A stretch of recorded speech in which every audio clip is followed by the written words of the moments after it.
we must note that it's an investment conference, and therefore it seeks to promote and advertise mining to investors and to make it palatable for investors to invest in mining in this country. And I think towards that end, the President spoke about the need to integrate planning with regard to infrastructure, and so on, railway lines and mining, roads and mining and that sort of thing, to eradicate the bottlenecks and so on that are there towards the export of minerals.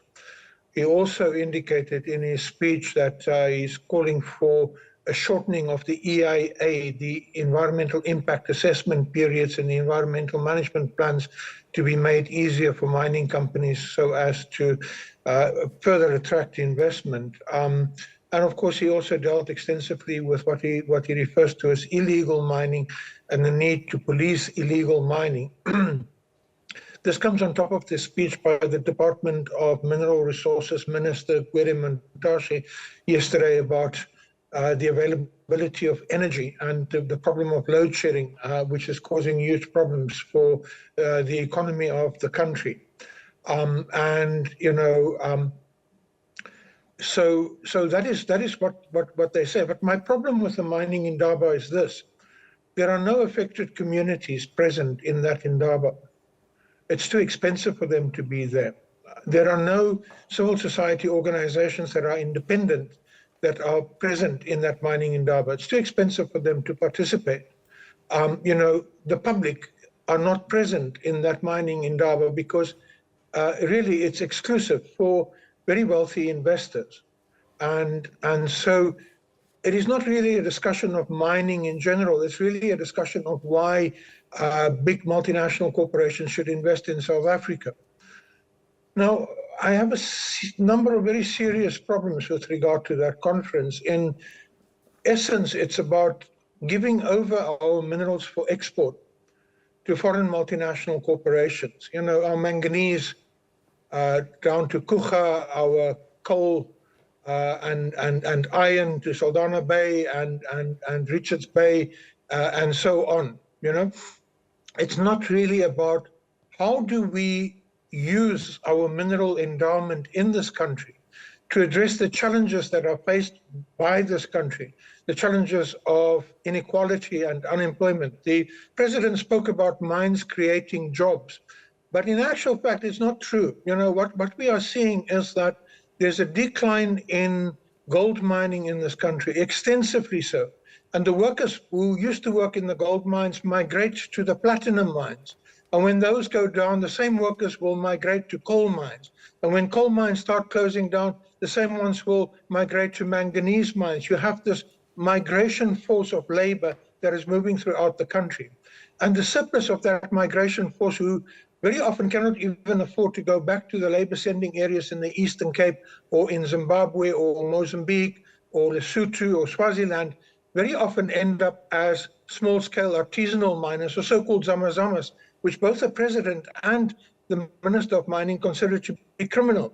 Now, the question is, we've got 6,000 abandoned mines in this country. Why is it that we do not have the regulatory capacity to prevent mines from being abandoned and force corporations to actually rehabilitate mines? We want more investment in mining when in actual fact we've got a huge legacy of mines that are just lying there and causing problems for communities and causing problems for the country. Environmental problems, social problems, cultural problems, political problems, and so on. Mr. Van Wyk, perhaps if you'll allow me to jump in there just a moment, because you are talking about the regulatory environment. Part of what came out of there from the President is the cutting of red tape. I want to understand then, how do you interpret that in light of what you're saying? And given the fact that this whole conversation about regulation, whether it's greater or better regulation, and mothballing of some of these mines and accountability thereof. So how do you interpret this language of less red tape? Well, I think that it's a very important question you are asking, because we are seeing a relaxation of regulation. and already in a department of mineral resources where there's very little effective regulation. I spoke to a mine health and safety officer just on Monday. He called me to say that the mining company is refusing to cooperate with him when he is doing his health inspections, and that the union is participating with the mine bosses in preventing him from doing his work where there are accidents in the mine shop that he has been assigned to ensure that the health and safety in that mine shaft is actually maintained. Because when the health and safety officer does his work effectively, a mine comes to standstill until the environment where the accident took place or the unsafe environment is made safe again. And so they don't want to lose productivity. They just want to carry on regardless of what is going on.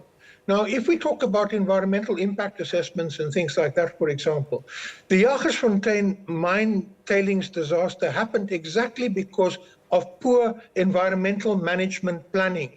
That tailings broke because it was on a shallow aquifer. It was in a watershed area for 3 streams. It was constantly wet. It was overloaded by water being pumped into it, regardless of its water use license. And eventually, under the weight of the water, it collapsed and it wiped away people's houses. It killed 6 people. It maimed 120 people more. So that kind of thing is what is going to happen if we relax environmental regulations, for example, or if we relax safety regulations, for example. Mining can occur in a proper manner if there is proper regulation, and the industry will accept proper regulation if it is applied. But if they see that the government is very relaxed about these things, about mine closure, about environmental management plans, about health and safety standards and so on, then they will just do as they please because they know there will be no consequence. Allow me to ask you one quick question before we run out of time. At this conference, African countries have been told that mining for green minerals, they should rather avoid the abuses of the past. So what would you earmark as things that we need to learn lessons from, especially seeing that there is growing demand for tech metals? Well, I think that the lessons of the past that we should learn is that we have had environmental apartheid when it comes to mining. All the worst communities were on the wrong side of the tailings dams. We had spatial apartheid in terms of mining because people were allocated space which was the least economically viable space for townships and township development and so on. We had economic apartheid in that the indigenous population is excluded from participation in mining in this country by the very black economic empowerment strategies which are supposed to empower them. They are restricted to 27% participation in the economy when they are more than 80% of the population. So in other words, they've been turned into an economic minority, even though they're a demographic majority. And the liberation struggle in this country was about the demographic majority fighting to become a political majority, but also to participate in the economy, like in any other country where the indigenous population is in fact the economic majority as well.